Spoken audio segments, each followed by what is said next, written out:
Hello everyone, welcome to channel learn with ease. आज का topic है हमारा बैंक रिकंसिलिएशन का, जिसमें हम सॉल्व करेंगे क्वेश्चन नंबर 15 को।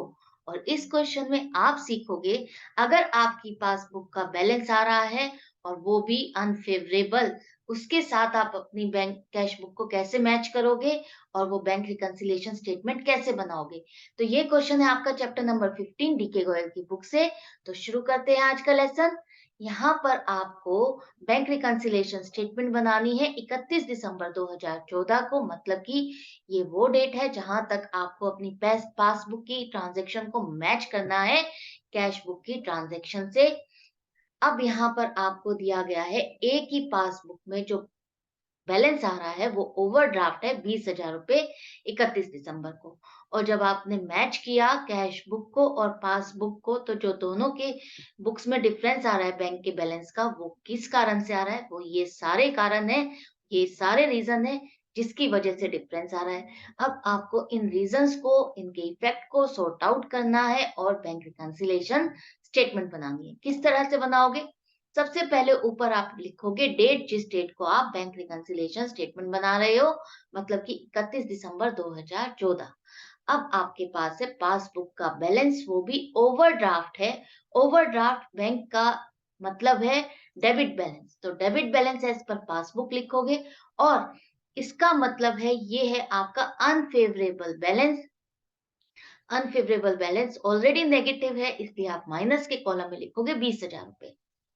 नेक्स्ट है 30 दिसंबर तक आपने कुछ पेमेंट कर दी थी, जिसके लिए आपने चेक से पेमेंट की है 80,000 रुपए की।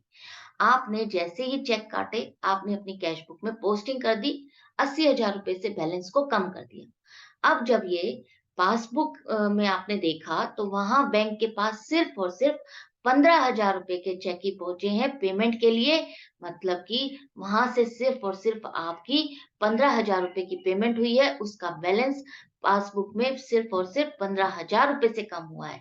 तो यहाँ जो डिफरेंस आ रहा है 65,000 रुपए का। कैश बुक कहती है 80,000 रुपए से बैलेंस कम हो गया है, और पासबुक कहती है नहीं, 15,000 रुपए से बैलेंस कम हुआ है, चेक इतने ही आए हैं और इतना ही बैलेंस कम हुआ है। अब यहाँ पर जब आपके पास पासबुक का बैलेंस है, आपको मैच करना है अपनी कैश बुक से, आपको उसका बैलेंस निकालना है। तो उसके बैलेंस को निकालने के लिए आपको जैसा जैसा कैश बुक ने किया है, आपको उसको फॉलो करना है कि उसका उसने उस ट्रांजैक्शन में कैसा किया है, ताकि मैं उसके बैलेंस तक पहुंच सकूं। तो यहाँ पर अगर कैश बुक में 80,000 रुपए कम हुए हैं, तो आपको भी पासबुक के बैलेंस से उतना ही बैलेंस कम करना होगा। ऑलरेडी 15,000 रुपए कम हो चुके हैं, बाकी कितना बचा? 65,000 रुपए। तो जब आप बैंक के बैलेंस से 65,000 रुपए और माइनस कर दोगे, तो वो आपका बिल्कुल कैश बुक से मैच हो जाएगा। किस तरह से? देखो, आप लिखो यहाँ पर check issued but not yet presented for payment, और लेस कर रहे हो इसलिए माइनस के कॉलम में लिखोगे 65,000 रुपए। अब यहाँ पर देखो 80,000 रुपए कंप्लीटली आपने भी कैश बुक की तरह माइनस कर दिए हैं। नेक्स्ट है, आपने 6,500 रुपए के चेक बैंक में भेजे थे जमा करने के लिए। जैसे ही आपने चेक जमा करने के लिए भेजे बैंक में, आपने अपनी कैश बुक में पोस्टिंग कर दी और 6,500 रुपए से कैश बुक में बैंक का बैलेंस बढ़ा दिया। अब जब आपने पासबुक देखी, तो पासबुक में आपने देखा कि सिर्फ और सिर्फ 2,500 रुपए का ही बैलेंस बढ़ रहा है। वो चेक जमा ही नहीं हुए हैं पूरे, सिर्फ 2,500 के चेक ही जमा हुए हैं। तो जो डिफरेंस हो गया वो 4,000 रुपए का। आप कहते हो, आपकी कैश बुक कहती है 6,500 रुपए से बैलेंस बढ़ गया है मेरा बैंक का, और पासबुक कहती है नहीं, सिर्फ 2,500 का ही बैलेंस बढ़ा है। अब आपको कैश बुक के हिसाब से मैच करना है, कैश बुक का कहना मानते हुए उसके हिसाब से आपको चलना है। तो वो जब कह रही है 6,500, तो आपको ये अमाउंट 6,500 बनानी है। किस तरह से बनाओगे? 2,500 का आप जमा दिखा चुके हो, जो डिफरेंस है 4,000 का, उसको और आपको जमा करना होगा। तो जमा करने के लिए आप क्या करोगे? ऐड करोगे। Add check deposited but not yet credited by bank, और प्लस के कॉलम में लिखोगे 4,000 रुपए। नेक्स्ट है, यहाँ पर बैंक ने कुछ ओवरड्राफ्ट पर इंटरेस्ट चार्ज किया है 700 रुपए का, जिसकी खबर आपको मिलती है 2 जनवरी को। अब आप बना रहे हो बैंक रिकंसिलिएशन स्टेटमेंट 31 दिसंबर को, तो 2 जनवरी वाली तो ट्रांजैक्शन हमको कंसीडर ही नहीं करनी। आपको देखना है क्या 31 दिसंबर तक यहाँ पर पासबुक और कैश बुक में क्या रहा। कैश बुक कह रही है कि मैंने 31 दिसंबर तक इसकी कोई भी एंट्री नहीं की है, और पासबुक कहती है कि मैंने इस बैंक इंटरेस्ट के नाम पर 700 रुपए आपके अकाउंट से चार्ज कर लिए हैं, कम कर दिए हैं। कैश बुक कह रही है जीरो बैलेंस मैंने कम किया है, पासबुक कह रही है मैंने 700 रुपए कम कर दिए हैं। अब आपको कैश बुक से मैच करना है, तो आपको जीरो अमाउंट का माइनस दिखाना है। तो कैसे दिखाओगे?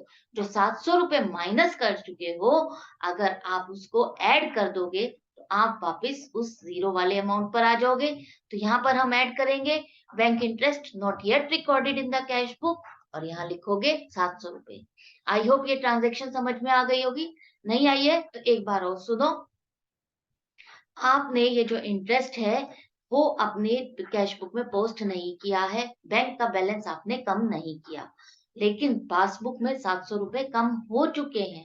अब आपको कैश बुक के अकॉर्डिंग करना है, तो जो पासबुक में ये एक्स्ट्रा एंट्री आ गई है इसको आपको हटाना होगा। तो जो माइनस किया है आपको इसको हटाना है, माइनस करने की अमाउंट को आपको वापस ऐड कर दोगे, तो वो बैलेंस क्लियर हो जाएगा आपका कि हाँ ये एंट्री हमने पासबुक में भी नहीं की। तो इसलिए हम इसको ऐड करेंगे bank interest not yet recorded in the cash book, और प्लस के कॉलम में लिखोगे 700 रुपए। नेक्स्ट है आपका, आपकी पासबुक दिखाती है कि 2000 रुपए मेरे पास जमा हुए हैं। 1400 रुपए तो एक डेटर था ए का, जिसने डायरेक्टली बैंक अकाउंट में जमा कर दिए, और एक 600 रुपए की इन्वेस्टमेंट पे इंटरेस्ट है जो कि डायरेक्टली आपके अकाउंट में जमा हो गया। पासबुक 2000 रुपए से बैलेंस आपका बढ़ा चुकी है, और कैश बुक में हमें इसकी कोई नॉलेज ही नहीं थी, तो हमने कोई एंट्री नहीं की। तो कैश बुक में तो जीरो बैलेंस बढ़ा है, और पासबुक में 2000 रुपए का बैलेंस बढ़ गया है। तो जब कैश बुक कह रही है नहीं, तो हमको कैश बुक का कहना मानना है, और वो बढ़ा हुआ जो 2000 है वापस उसको रिवर्स करना पड़ेगा। रिवर्स करने के लिए आप क्या करोगे? लेस कर दोगे। तो लेस करो payment received by the bank directly from the customer, और माइनस करो 1400 रुपए। फिर लिखो interest on investments collected by the bank but not yet recorded in the cash book, और फिर लिखो लेस करो 600 रुपए। इस तरह से आप 2000 रुपए को लेस करोगे जो कि आपने प्लस किए हुए हैं पासबुक में। नेक्स्ट है एक 3600 रुपए का चेक है, जो कि आपकी कैश बुक के बैंक का कॉलम दिखाता है कि हाँ ये डेबिट हुआ है। अब आपकी पासबुक दिखाती है ऐसा तो कोई चेक ही नहीं आया। क्यों नहीं आया? क्योंकि आपने वो चेक भेजा ही नहीं बैंक में जमा ही नहीं हुआ। आपके पास चेक आया, आपने उसकी पोस्टिंग कर दी, और 3600 रुपए से बैंक का बैलेंस बढ़ा दिया, और पासबुक में उसकी एंट्री ही नहीं है। अब कैश बुक कह रही है 3600 रुपए का बैलेंस बढ़ गया है, पासबुक कह रही है नहीं कोई बैलेंस नहीं बढ़ा, जीरो बैलेंस बढ़ा है। तो यहाँ आपको कैश बुक के हिसाब से बढ़ाना है, और कैश बुक कह रही है 3600 रुपए, तो आपको 3600 रुपए ऐड करने होंगे। तो cheque omitted to deposit but debited in the cash book, ये लिखोगे और अमाउंट लिखोगे 3600 रुपए। अब यहाँ पर आप जब सारी ट्रांजैक्शंस के इफेक्ट को सॉर्ट आउट कर लेते हो, इस स्टेटमेंट में लिख लेते हो, तो अब आप करोगे टोटल दोनों ही कॉलम का। इस टोटल को करने के बाद आपको यहाँ पर लिखना होता है कि जो बैलेंस आएगा वो कौन सा बैलेंस आएगा। यहाँ पर आपका पासबुक का बैलेंस आ रहा है, तो नीचे कौन सा बैलेंस आएगा आपका? कैश बुक का। कैश बुक का बैलेंस ही तो फाइंड कर रहे हो आप, उसी के अकॉर्डिंग तो आपने चेंजेस किए हैं। लेकिन अब वो बैलेंस आएगा कौन सा? फेवरेबल या अनफेवरेबल, डेबिट या क्रेडिट, क्या लिखोगे? तो उसके लिए मैंने आपको सिंपल सी टिप बताई है, उसको याद रखना। अगर प्लस के कॉलम का टोटल ज्यादा है तो फेवरेबल बैलेंस है, माइनस के कॉलम का टोटल ज्यादा है तो अनफेवरेबल बैलेंस है। तो यहाँ पर देखो आपके माइनस के कॉलम का टोटल ज्यादा है, इसका मतलब आपका आने वाला जो बैलेंस है ये अनफेवरेबल बैलेंस है, वो भी कैश बुक का। तो कैश बुक का अनफेवरेबल बैलेंस क्या होता है? Credit balance. Credit balance as per cash book कितना लिखोगे आप?